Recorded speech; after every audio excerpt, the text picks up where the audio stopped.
In the history of human faith, long before the humble manger in Bethlehem cradled the Christ child, the ancient world resounded with tales of divine births, moments when the eternal broke into the temporal, birthing figures of sacred import. These narratives, unlike the rarer and more austere virgin births that demand the absence of human seed, encompass a broader symphony of miracles, where gods, spirits, or cosmic forces wove destinies into mortal flesh. From the sun-scorched temples of Egypt to the whispered chants of tribal shamans, divine births were a near-universal refrain, a testament to humanity's yearning for the holy to touch the earth. Yet, as we survey this vast chorus, we must ask, what do these stories reveal of the divine will, and how do they frame the singular advent of Jesus, whose birth both echoes and transcends them? The scope of divine births before Jesus is staggering, threading through nearly every major religion and countless minor traditions by 6 BCE. In Egypt, circa 3000 BCE, Horus emerged from Isis's sorrowful ingenuity, her husband Osiris's reassembled form sparking life, a divine act, though not virginal, for she was widow, not maiden. Mesopotamia, too, bore witness. Tammuz, linked to Inanna's celestial favor, and Enki and Enlil, born of primal deities, carry the imprint of the heavens, 3000 BCE. Greece, by 1200 BCE, brimmed with Zeus's prolific hand, Perseus through Danae's golden reign, Dionysus from Semele's divine encounter, Athena from Zeus's own brow, each a testament to godly intervention. Rome offered Romulus and Remus, sons of Mars and the Vestal Rhea Silvia, their birth a sacred breach of human norms, 1200 BCE myths. Across the Indus, Hinduism sang of Karna, born to Kunti through Surya's mantra, 1500 to 1200 BCE, a true virgin birth, while Krishna's arrival via Vishnu's divine sleight with Devki and Vasudeva bore miraculous weight, if not purity, 1200 BCE.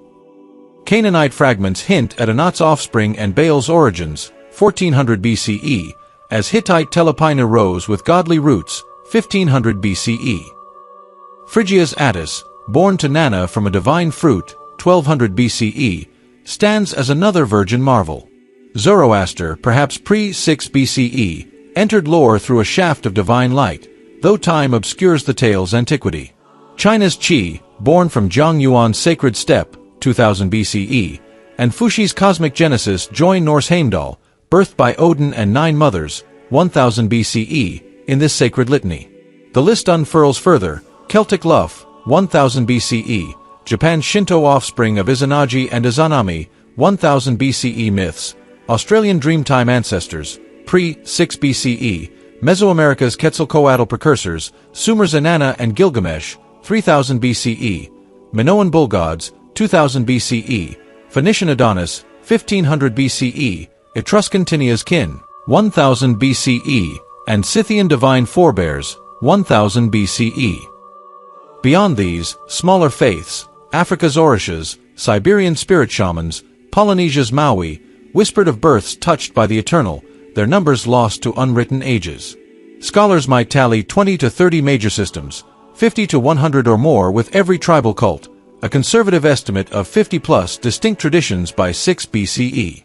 Yet, virgin births, Perseus, Karna, Attis, Romulus, Qi, Erechtheus, perhaps Zoroaster or Huitzilopochtli, number only 6 to 8, a rarer chord within the divine refrain.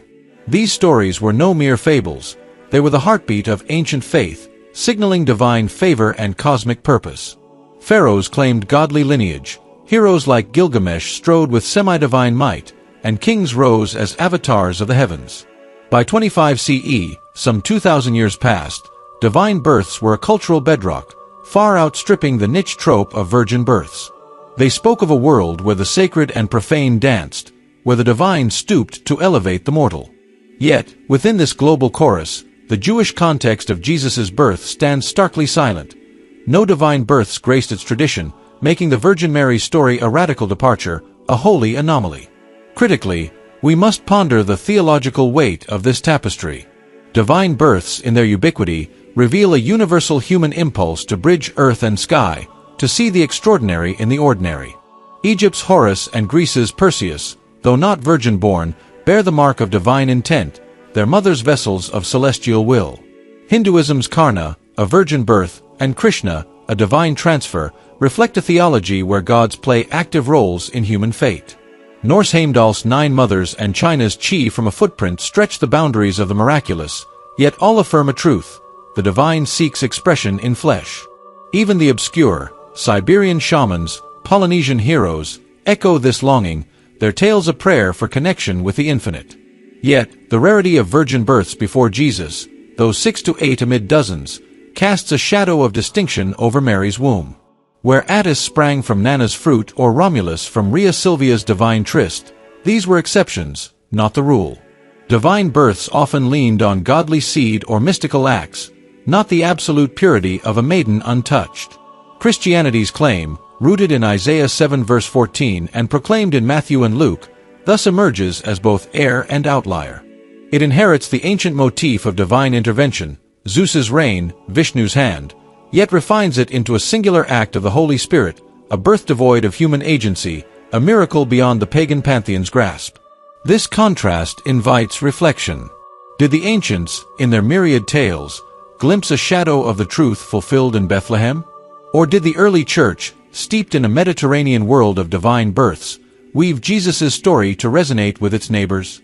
The evidence resists both extremes. The Jewish absence of such tropes suggests no mere borrowing, yet the global prevalence, 50-plus traditions, shows a human instinct the gospel writers could not ignore. Jesus' birth, divine and virgin, stands as both culmination and critique, a fulfillment of ancient hopes, yet a rebuke to their partial visions. In the end, the tapestry of divine births before Jesus reveals a world aching for the sacred, a cacophony of voices seeking the divine in the dust. From Horus to Heimdall, Karna to Chi, these stories prepared the soil for a greater seed. By 6 BCE, they were old hat, yet in their multiplicity, they whisper a prophecy: the holy would one day dwell among us. Jesus, born of Mary, fulfills this longing, his divine birth a capstone to a chorus millennia in the making, unique, yet woven from the threads of a world that dared to dream of God made man.